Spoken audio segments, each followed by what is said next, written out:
Hola, bienvenidos, buenas tardes a todos y a todas a una nueva sesión de Hablemos de Salud, un espacio de prevención y promoción de salud realizado por el equipo de Hospital Digital, que se realiza, ¿cierto?, desde ahora los días miércoles a las 15 horas.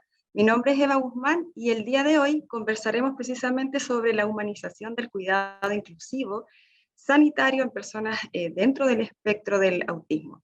Para hablar sobre este tema, hoy día nos acompaña Jocelyn Parra. Ella es enfermera, especialista en cuidados críticos del niño en el Complejo Asistencial Sotero del Río, presidenta de la Comisión de Condiciones de Neurodesarrollo, la SOCHIEPS, y Jocelyn además es madre, ¿cierto?, de una persona que, ¿cierto?, que tiene el espectro autista. Es presidenta y fundadora de Autismo Puente Alto y autora de un proyecto que justamente va en la idea de humanizar el trato, ¿cierto?, en este tipo, ¿cierto?, de personas. Antes de comenzar, les recuerdo que el chat está disponible para que nos envíen sus preguntas y comentarios, los cuales serán respondidos por Jocelyn al final de nuestra conversación.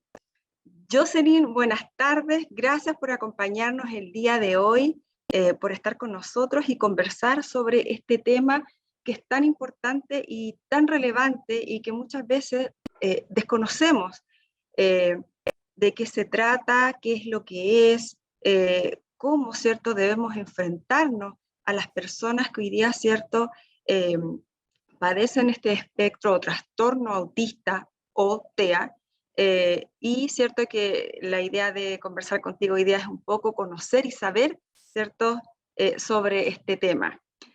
¿Me escuchas bien, Jocelyn? Sí, súper Eva. Bueno, muchísimas gracias a todos, en realidad a ustedes por hacer las gestiones de hacer estas instancias posibles.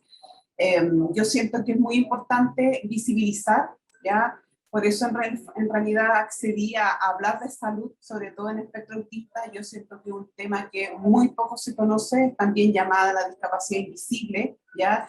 Donde muchas personas hoy en día que no padecen de autismo, ¿ya?, sino más bien viven con esta condición de vida, y eso me gustaría como mencionarlo y hacerlo un poco más relevante también. Si bien hablamos de trastorno de espectro autista, y hay corrientes que están queriendo cambiar un poco la palabra trastorno por la palabra condición, más bien sea, o espectro autista, y eso es porque hoy en día la connotación que se tiene para trastorno o discapacidad es una connotación más bien negativa que tiene que ver con un tema cultural. Entonces, lamentablemente pasa eso, donde se genera estigma, prejuicio, marginación sobre toda la persona en situación de discapacidad, y una de ellas como lo es el espectro autista.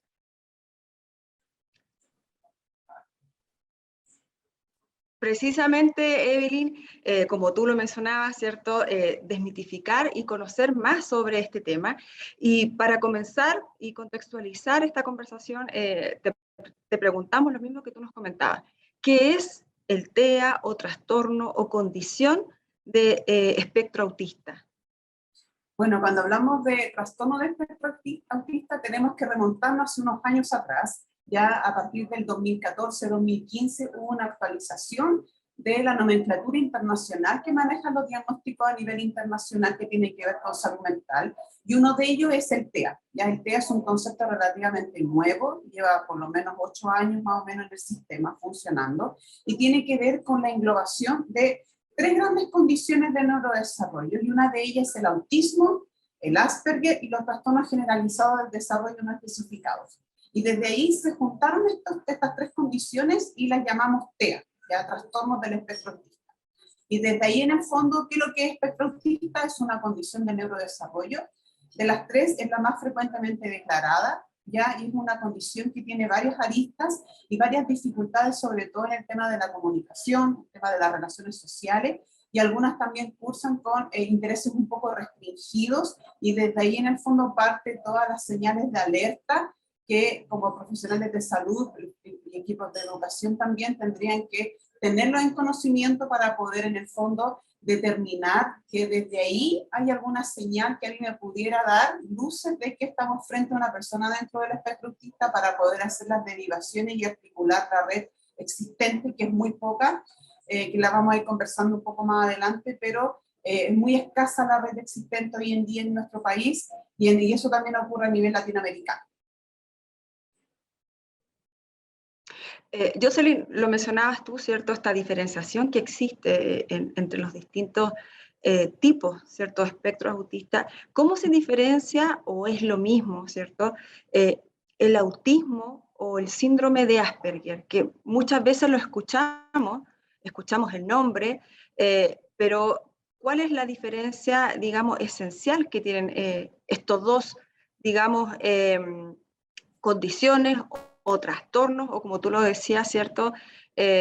Síndromes.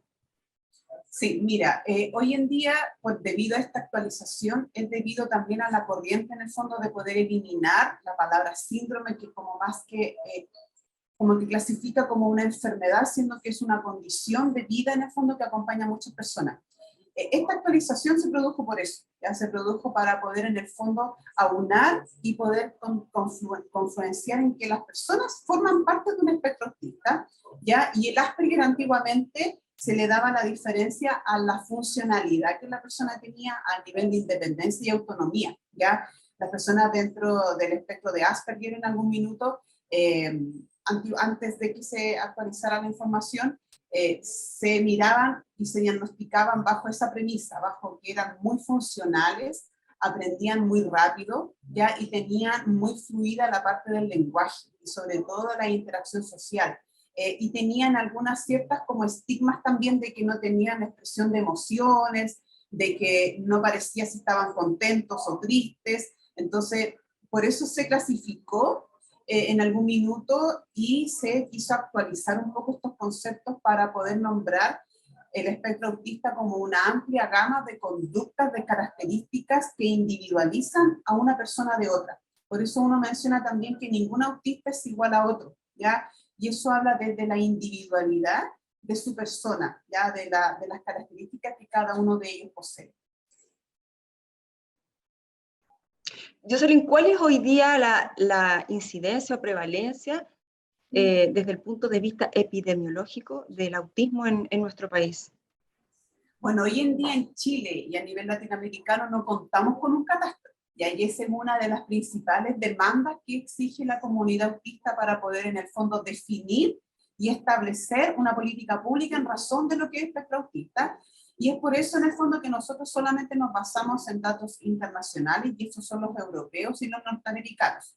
En Chile, el año pasado, recién se publicó el primer estudio que daba luces de cuántas personas pudiesen estar dentro del espectro autista, y ese estudio mencionaba a 1 de cada 53 niños y niñas que están dentro del espectro autista, pero ese estudio fue de una muestra pequeña, de aproximadamente 283 personas en una comuna de aquí de Santiago.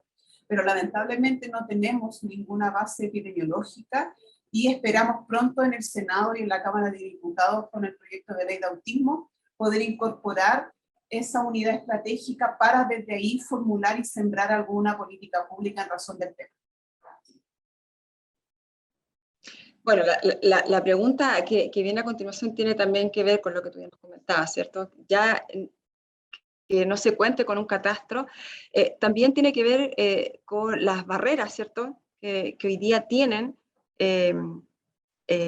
todos aquellos que, ¿cierto?, hoy día tienen esta condición. ¿Cuáles son, Jocelyn, las principales barreras que existen hoy día respecto al tema que estamos conversando, que viven hoy día los niños y sus familias en nuestro país? En realidad, a mí no me gusta hablar mucho de grupo etario en específico. Yo siento que las barreras son distintas dependiendo del ciclo vital en que la persona esté. Y obviamente las barreras que perciben los cuidadores son unas, las barreras que se perciben a nivel de adolescencia son otras, y a nivel de adultez son otras. Entonces, eso va cambiando igual, pero las que son más sentidas, obviamente la ausencia de un catastro, porque en el fondo no permite un proceso de identidad y de decir en el fondo somos un N específico en Chile hoy en día que está dentro del espectro autista. La otra demanda igual potente tiene que ver con el alto costo, ya que tienen las intervenciones y poder establecer un diagnóstico. Al no estar dentro de una política como el GES, como garantía explícita de salud, donde se garantice el tiempo de poder establecer un diagnóstico, cuáles son las intervenciones que se van a realizar y cuáles son los programas que las personas pueden acceder, eso también limita y condiciona a que muchas familias hoy en día tengan que buscar un diagnóstico en las intervenciones de manera particular, siendo que un puro instrumento para colaborar en el diagnóstico, que es el test ADUS, no cuesta menos de 60.000 pesos a nivel particular. Entonces, debido a eso se genera un alto costo emocional también para las familias porque tienden a deambular de profesional en profesional, porque también hay una ausencia de certificación a nivel nacional con respecto a los especialistas que determinan autismo hoy en día en Chile. Entonces eso también permite que las familias deambulen de un lugar a otro buscando una respuesta diagnóstica y así también buscando profesionales idóneos para que le puedan entregar intervenciones. Eso es como en el tema, como primera infancia, y otro tema importante es la ausencia de atención temprana. Mucho se habla de atención temprana y la importancia de un diagnóstico precoz, pero más que entregar una atención temprana, hoy en día en Chile hay una demora en el sistema, mucha demanda, y también se está sobrediagnosticando muchas veces a las personas dentro del espectro autista por entregar un diagnóstico. Y eso tampoco da la garantía de que efectivamente esté dentro del espectro autista la persona. Y obviamente con todo lo que tiene que ver en diagnóstico, se está exigiendo mucho diagnóstico para poder acceder a ciertas cosas, como una de ellas la credencial de discapacidad. Para poder acceder a un cupo de programa de integración para nuestros niños también nos exige de tener un informe diagnóstico, con lo costoso que es. Y a nivel adolescente, la ausencia de programas de proceso de transición a la vida adulta, que tiene que ver con el apoyo de cómo la persona realiza actividades de la vida diaria, ya sean básicas o instrumentales, y con eso en el fondo pueda tener una vida desarrollada plena.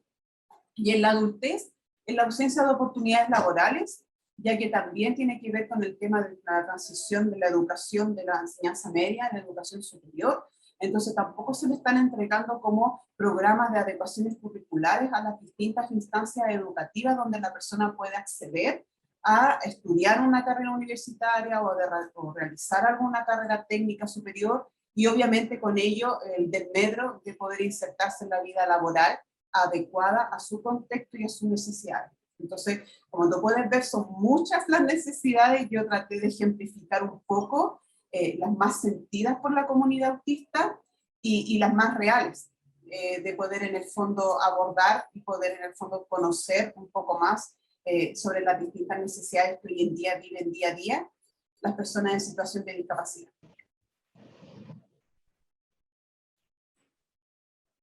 ¿Me escuchas, Jocelyn?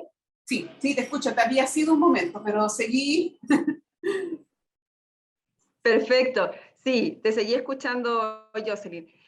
Nos comentabas tú, ¿cierto?, de esta dificultad que tienen principalmente las familias hoy día al momento, ¿cierto?, de deambular buscando también esta ayuda, dado que los tratamientos son muy costosos. ¿Cuáles son los impactos principalmente en la salud mental de las personas, ¿cierto?, de los cuidadores y de la comunidad, digamos, que presenta hoy día este problema de salud a largo plazo, Jocelyn? Mira, yo siempre digo, a mí me encantan este tipo de preguntas porque en el fondo a mí me dicen el problema de salud de las personas autistas. En realidad las personas no tienen un problema de salud, ¿ya? Yo creo que el problema lo genera la misma sociedad, pone barreras que en el fondo no permiten que las personas o la comunidad pueda desarrollarse de manera plena. Y uno de los temores más importantes que a título personal tengo al escuchar, leer las redes sociales y la propia experiencia de ser mamá de casi un adolescente autista de 12 años, es el tema de que hoy en día hablan mucho de atención temprana y diagnóstico precoz, pero muy poco se habla de cuán importante es hacer esa intervención de manera muy temprana, a edades muy tempranas, porque así evitamos un sinfín de comorbilidades que se presentan en la adolescencia y en la adultez, y esas comorbilidades tienen que ver con salud mental, entre ellas depresiones, intentos suicidas, crisis de ansiedad, crisis de pánico, esquizofrenias. Entonces esas sí que son ya comorbilidades un poco más serias, más severas, donde obviamente por eso la tasa de suicidio ha aumentado tanto, porque lamentablemente no se interviene en la salud mental, porque es algo muy subjetivo. O sea, si nosotros hablamos de la salud mental de la persona, en realidad son cosas muy subjetivas que no se pueden medir. No hay instrumentos en el fondo que validen la salud mental de las personas. Hay un instrumento que está validado a nivel internacional que mide calidad de vida, y eso es lo que se podría acercar un poco más a inclinarse la balanza hacia lo que realmente necesitan las familias y necesitan las personas, la comunidad autista con respecto a la sociedad. a cómo nosotros como sociedad expresamos y manifestamos distintas experiencias o de cómo nosotros podemos colaborar y ser actores activos frente a una realidad que hoy en día en Chile se vive. Muchas familias tienden a marchar también todos los años cuando se realiza el 2 de abril, Día de la Concienciación a nivel internacional sobre el espectro autista, pero todo el tiempo se marcha, se marcha, se marcha. Hemos tenido avances, sí, muchos. Yo siento que la comunidad autista es muy potente, muy power, tiene mucha energía, pero aún nos falta y no solamente se deambula para obtener un diagnóstico, para buscar una ayuda técnica, una asesoría, sino que también se deambula en los colegios buscando oportunidades, porque hoy en día en Chile los colegios tienen mucha cantidad de alumnos por aula, no se realizan las adecuaciones curriculares individualizadas según el decreto 170 y decreto 83 a nivel educativo, y eso permite también que las personas deserten del sistema escolar tradicional buscando otras alternativas como son los exámenes libres y el homeschool. Entonces, lamentablemente, partimos de esa es como la base, esas son como las barreras sentidas por la comunidad, y esa es la importancia del diagnóstico precoz, esa es la importancia y ese es el impacto en salud mental, o sea, el impacto no lo vemos a corto plazo, sino que se ve a medio y largo plazo en el fondo. Entonces, por eso no tiene tanta repercusión y tanto peso como para poder decir, hagamos una garantía explícita en salud, hagamos un plan de acompañamiento para los padres, porque se necesita para llegar a transformar a este padre, esta cuidadora o esta madre en un coterapeuta para que pueda colaborar con los equipos en las intervenciones que se realizan, y así obviamente sería fundamental y mejora obviamente el pronóstico a futuro en lo que es el impacto en la salud mental de cada uno de ellos. Jocelyn, en relación a las políticas públicas y estrategias y herramientas que hoy día existen a nivel sanitario y educativo, ¿cuáles son con las que hoy día se cuenta, ¿cierto? Como tú decías, la comunidad autista, ¿cuáles son hoy día esas políticas públicas que han ido apuntando, digamos, a paliar un poco todo lo que tú ya nos comentabas? Bueno, a nivel sanitario, porque en los distintos ámbitos hay distintas estrategias. En el ámbito sanitario, por ejemplo, contamos en APS, en Atención Primaria en Salud, con el MChat, que es un instrumento de tamizaje que no determina el diagnóstico en sí, sino que es como el screening de riesgo que se utiliza. ¿Cuál es el riesgo de que la persona esté dentro del espectro autista?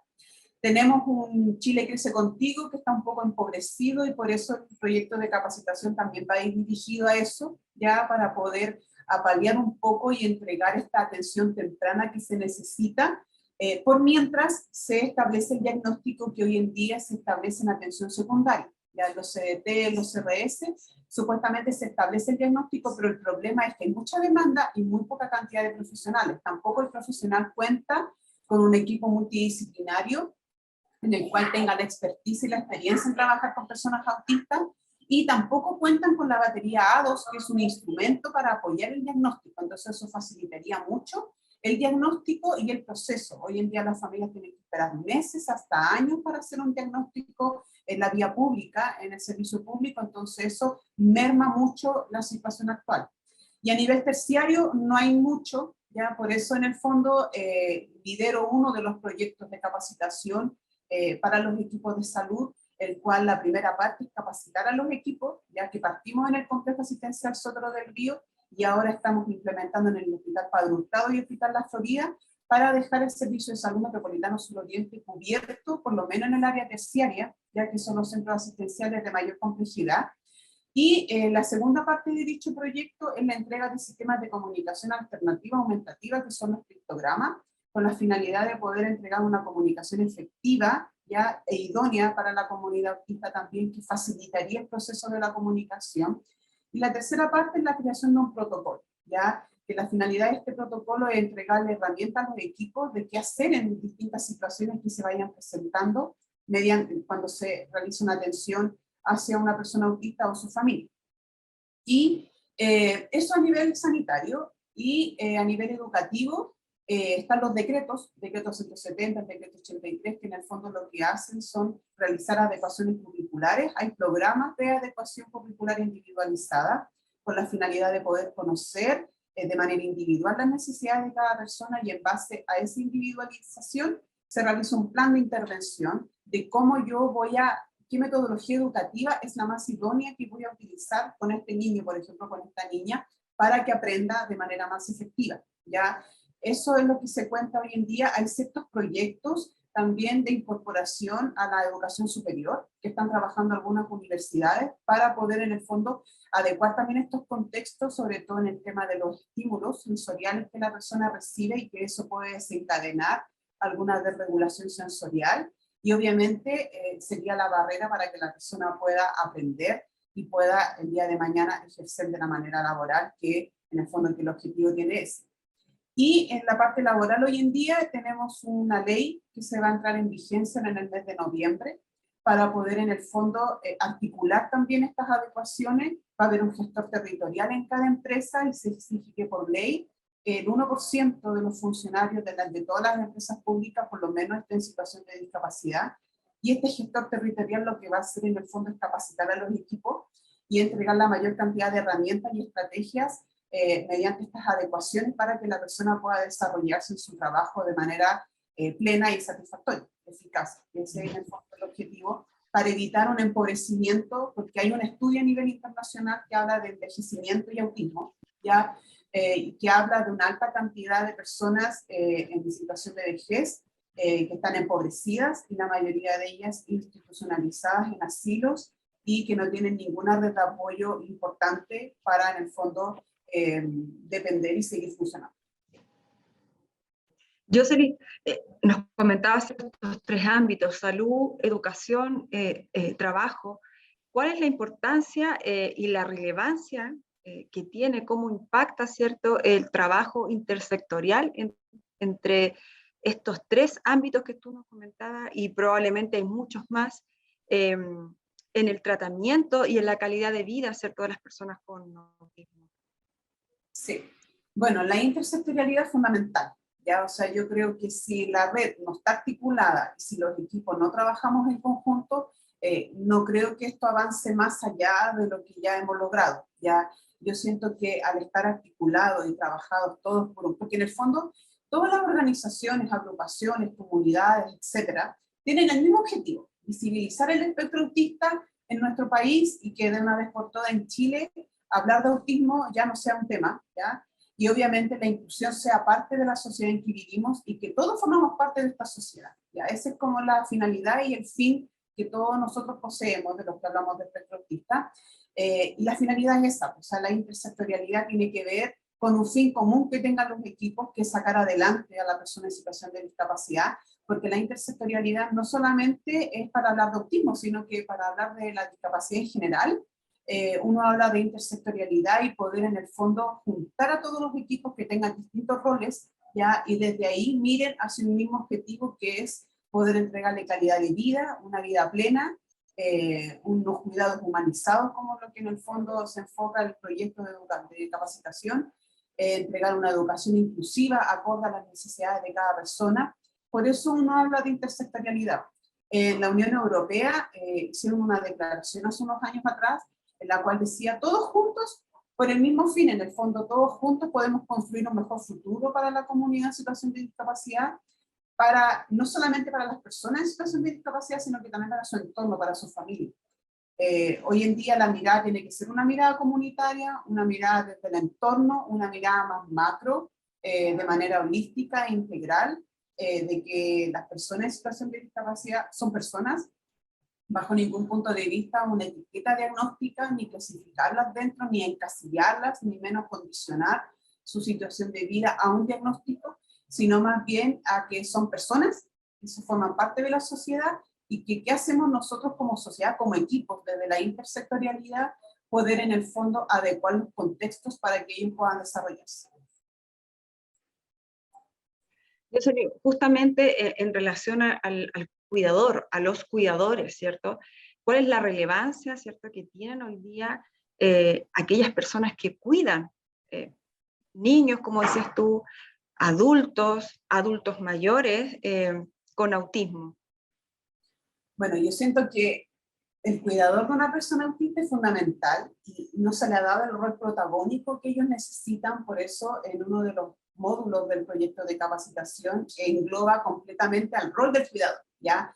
Y el rol del cuidador no solamente como cuidar, sino que como un acompañante terapéutico, como una persona que contiene, que entrega el apoyo y fundamentalmente una persona que conoce a la persona autista, ¿ya? Yo siempre digo que los cuidadores son los que más conocen sobre el espectro autista de sus hijos y por eso contemplarlos, considerarlos como equipo de salud es fundamental. Ellos son una tremenda fuente de información, como siempre lo digo en las presentaciones que he realizado.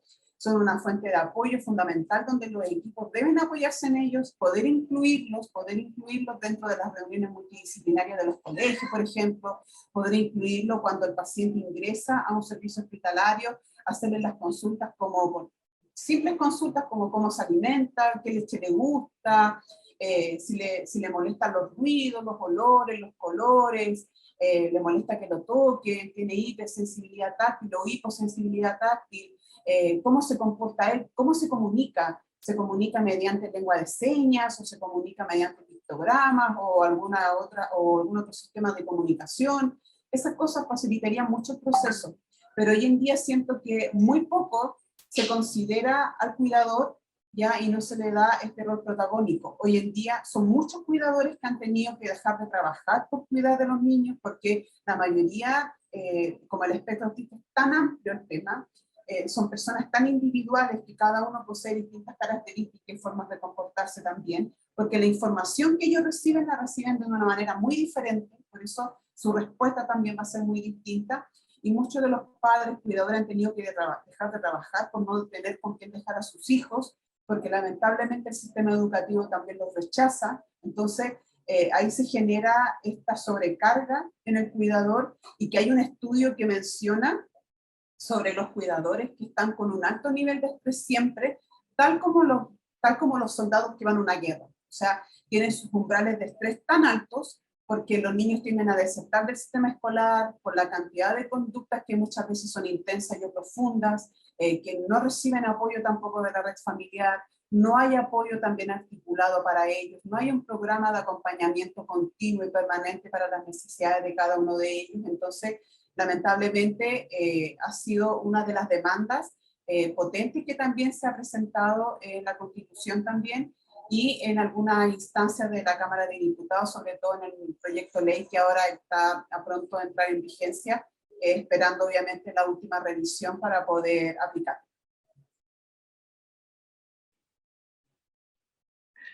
Jocelyn,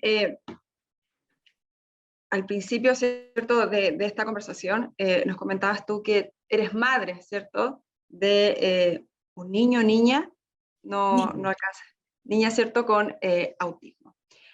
De la perspectiva, ¿cierto?, de tuya desde profesional de la salud y además de madre, ¿cuáles son, crees tú, las principales, no sé si se pueden decir recomendaciones, que la sociedad, la comunidad, ¿cierto?, en general, puede aportar en la comunicación, en el trato, ¿cierto?, a cómo integramos, aparte, ¿cierto?, de estas personas, ¿cierto?, que como dicen, padecen cualquiera de estas numerosas, decías tú, que es tan amplio el espectro autista, ¿cómo podemos, ¿cierto?, ayudar nosotros como personas comunes y corrientes, cómo podemos aportar como sociedad y como comunidad a integrar, ¿cierto?, a los niños, a los adultos, a los adultos mayores, ¿cierto?, a que se sientan parte y no excluidos, ¿cierto?, de la vida cotidiana?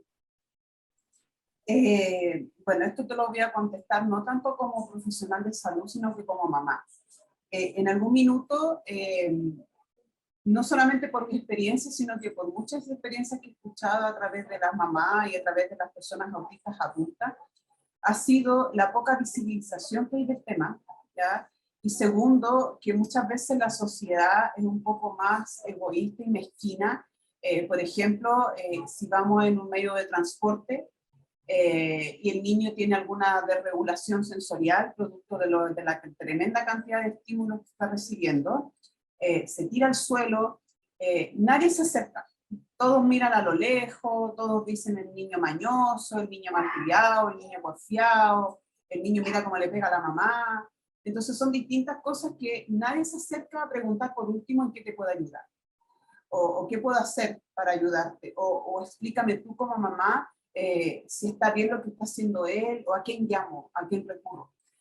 Muchas veces se siente eso, entonces uno tiende como a aislarse un poco, hasta que esto pase, hasta que el niño crezca, madure un poco, y luego salgo nuevamente a la vida como cotidiana, de poder usar un transporte, de poder hacer una fila en un supermercado, de poder hacer una fila en un banco, de poder ir a un cumpleaños con tu hijo, que te lo inviten, porque la mayoría no lo invitan por todas estas desregulaciones que los niños sufren, cuando son más pequeños sobre todo. Entonces, después venimos en la adolescencia, que lamentablemente también hay dificultades de relaciones con los pares, entonces en los gustos y los intereses, también en la forma como un poco que se comportan, de repente tienen algunos movimientos medios extraños para los demás, y eso también como que asusta un poco a los demás, pero si tú te fijas, todo parte del desconocimiento, todo parte en que la gente no sabe de autismo, y eso también involucra un poco a los medios de comunicación. Por eso yo agradezco mucho estas instancias, porque permite visibilizar sobre una realidad que vivimos miles de personas, yo como cuidadora y también las personas adultas autistas. Aprender a escucharlos a ellos, ¿ya? Es una de las solicitudes que nosotros como equipo también hacemos dentro de mi fundación, es poder darle la representatividad a la comunidad autista adulta, en escucharlos. Ya ellos tienen mucho que aportar, y más que mal todo el trabajo que nosotras hacemos hoy en día es por ello. Es para ellos, es para cimentar un mejor futuro para nuestros hijos, y para que ellos tengan una vida plena y calidad de vida, que es lo que nosotros esperamos para la comunidad. Súper, Jocelyn. Tenemos algunas preguntas que nos han hecho por el chat. Nos preguntan cuáles son como los principales signos o síntomas, ¿cierto?, de el trastorno autista, y cómo se diagnostica. Ya, complejo, porque no hablamos de síntomas, hablamos de señales o banderas rojas, que son en el fondo hitos del desarrollo psicomotor que la persona a muy temprana edad presenta, y eso tiene que ver muchas veces con el poco contacto visual. Esto no quiere decir que todos los autistas poseen el poco contacto visual, ¿ya? Esos son como los que en la literatura están como más frecuentemente mencionados, y obviamente repercuten y garantizan que uno haga la derivación pertinente, sobre todo en atención primaria. Tiene que ver con el poco contacto visual, que no responde a su nombre, ¿ya? Que tiene intereses muy restringidos. Por ejemplo, tienden a ordenar los autitos en fila o a andar en puntillas en los pies, y tienen algunos hitos del desarrollo psicomotor en retraso o en rezago. ¿Ya? Eso sería como también el lenguaje, que tardan un poco en establecer un poco el lenguaje verbal, ¿ya?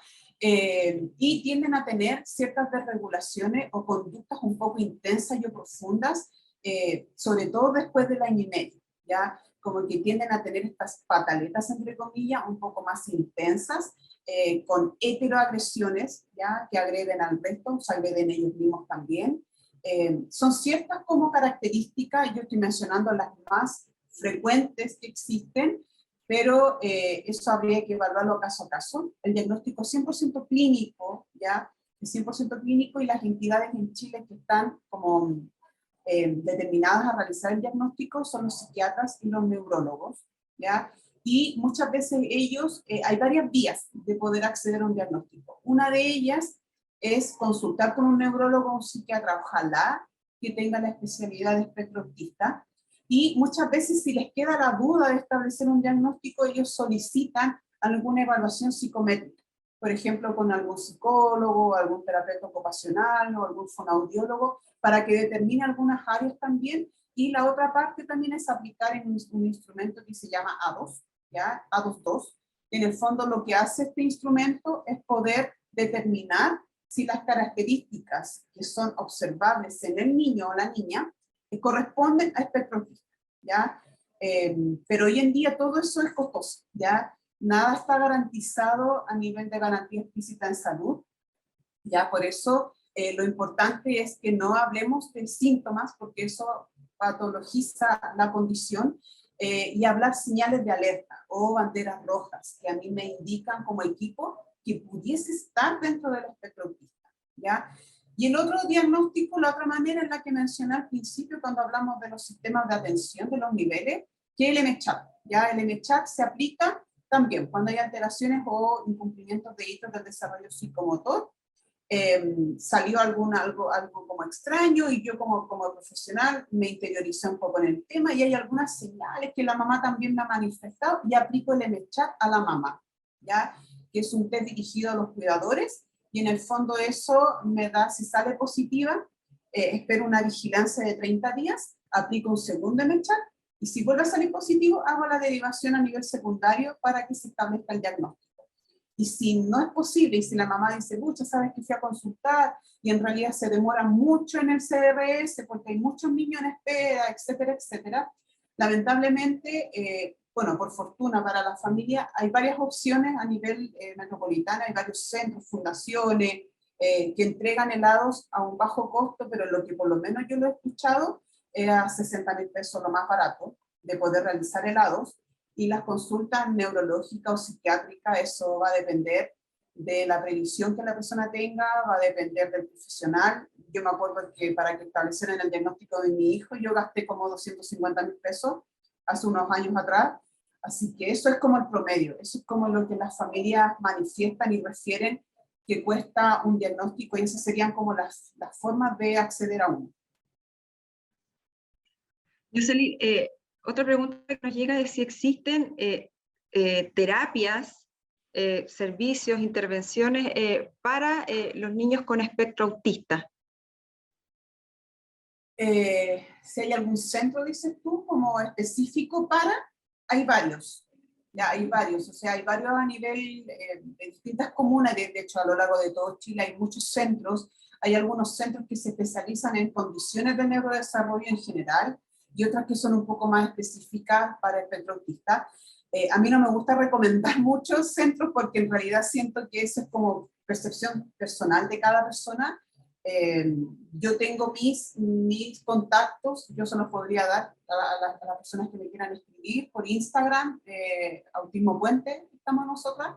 Me escriben nomás y yo ahí, dependiendo de la comuna, voy ayudando a algunas personas que necesiten estas intervenciones, pero hay muchos. Hay fundaciones, hay centros, y a nivel público también funciona, pero es muy lento debido a lo que les comenté, que es muy lento por la carencia de profesionales especializados y por la alta demanda. Perfecto. Jocelyn, antes de terminar, de cerrar esta conversación contigo, te dejo el espacio si quieres entregar algún breve mensaje de resumen, algo que no hayamos conversado y que quieras agregar antes de terminar, ¿cierto? Y de también comunicar a quienes hoy día se han conectado y que tienen dudas, hijos, hermanos, familias, ¿cierto? En esta condición, y digamos, a la sociedad en general. Lo que tú nos quieras decir. Bueno, primero agradecer en el fondo nuevamente la invitación. Yo siento que todas estas instancias que nos permiten visibilizar las distintas realidades que hoy en día en Chile presentan las familias dentro del espectro autista, como sociedad tenemos mucho que entregar. Yo siento que solamente informarse, solamente empatizar con las personas, entregar un trato más humanizado, sobre todo a nivel sanitario, a nivel educativo, desde una mirada más inclusiva, mirando el ámbito social, cultural. Faltan espacios para que las personas dentro del espectro autista y sus familias puedan compartir de manera sana, por ejemplo, un parque adecuado, y no solamente para la comunidad autista, sino que para las personas en situación de discapacidad. Ellos no tienen mucho que entregar, solamente depende de que nosotros entreguemos los espacios que sean amigables para ellos, para que puedan ser adecuados a sus necesidades también. Y como sociedad, insisto, yo creo que la visibilización, la concientización, poder entregar en el fondo, captar y nutrirse de la experiencia, sobre todo de las personas adultas en situación de discapacidad, entregarles los espacios necesarios para que ellos se sientan representados, de que su opinión sí es escuchada. O sea, yo digo, no pueden hacer un proyecto de ley o un protocolo sin la versión de ellos. O sea, ellos son los primeros, porque en el fondo todos los trabajos que nosotros realizamos son para ellos y para nuestros hijos cuando crezcan. Entonces, agradecer a todas las personas que están escuchando. Para mí es fundamental que todas las personas sepan de autismo, que toda la comunidad, que toda la sociedad conozca la realidad que viven miles de personas en situación de discapacidad. El espectro autista es una discapacidad, ya hoy en día en Chile, y no veamos los conceptos discapacidad, trastorno como algo negativo, ya son personas que nosotros tenemos que adecuar el contexto para que ellos se puedan desarrollar y puedan mostrar en el fondo todas las capacidades que ellos poseen, que son muchas. Obviamente eso va a depender del caso a caso. Hay muchas personas en situación de discapacidad que tienen un nivel de dependencia muy alto y es ahí donde tenemos que abordar a los cuidadores, de entregarles la mayor cantidad de herramientas, de apoyos técnicos, etc. Pero englobar y mirar no tanto como la persona con autismo, sino que más bien la persona autista, o la persona dentro del espectro autista, que forma parte de una familia. No nos olvidemos nunca de los cuidadores, a los equipos de salud que puedan en el fondo, este es un curso que lidero de manera voluntaria, que hagan el curso, ojalá lo pudieran hacer todos. Es un curso que te cambia la mirada del concepto de discapacidad que se posee actualmente. Es un curso para apoyar a las familias, donde contempla la mirada más que nada holística e integral hacia el concepto de persona que hoy en día tenemos en Chile. Así que eso, empatizar, solidarizar, visibilizar, concientizar sobre la comunidad en situación de discapacidad. Excelente, Jocelyn, muchas gracias por conversar hoy día sobre este tema de forma clara, precisa, ¿cierto? Y que nos ayuda como sociedad a conocer más sobre este tema, ¿cierto? Y a concientizar también y a ser parte del desarrollo, ¿cierto? De los niños, adolescentes, adultos mayores que hoy día, ¿cierto? Están, ¿cierto? En esta condición de algún espectro autista. Gracias, Jocelyn, te agradecemos enormemente por habernos acompañado hoy día y agradecemos también a las personas que se conectaron hoy y les comento que podrán acceder a la grabación de esta entrevista en los próximos días en nuestro canal de YouTube y también les compartimos nuestras redes sociales para que nos sigan y nos conozcan y puedan ver nuestros contenidos. Gracias nuevamente, Jocelyn, y nos vemos en una próxima edición de Hablemos de Salud, que será el próximo miércoles 20 de julio a las 15 horas también, donde conversaremos sobre la importancia del autocuidado en la salud a propósito del Día Internacional en esta materia. Así que nos vemos. Gracias, Jocelyn, por acompañarnos. Que tengas buena tarde y buena tarde también. Muchas gracias a ustedes. Que estén muy bien. Gracias.